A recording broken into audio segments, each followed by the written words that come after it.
Ô pessoal, estou fazendo esse cabo de rede aqui. Eu sempre teve dúvidas sobre as cores. Se você for usar do roteador para um computador, do roteador para uma câmera, do roteador para um aparelho de televisão, o importante é você deixar na mesma cor.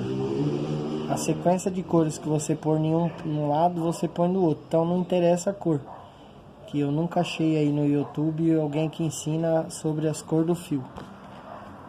Tá? Então você coloca a cor que for mais fácil aqui de um lado e copia do mesmo jeito do outro lado.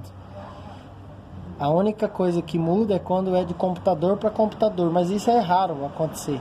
Normalmente a gente usa do roteador para aquele aparelho para TV Box, ou do roteador para uma câmera, essas câmeras IP ou qualquer outro tipo de câmera, e saiu do roteador e vai para outro tipo de...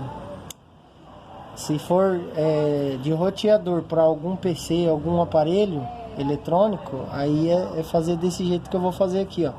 Coloca uma sequência de cor que você quiser, que esses fios mesmo, ó, eles nem tem a cor viva, ó. O branco não é branco, o amarelo não é amarelo, é bem clarinho, o marrom não é marrom. Então o importante é você colocar ele nas cores certas de um lado e fazer da mesma cor do outro. Eu fiz um aqui, ó.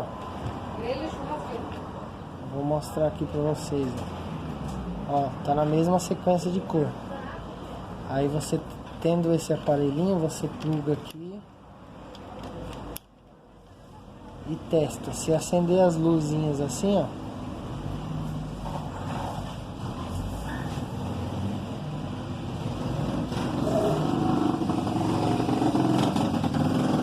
tá acendendo todas iguais. Aí é porque tá certo. Aqui eu faço para vender, então eu testo sempre na frente do cliente.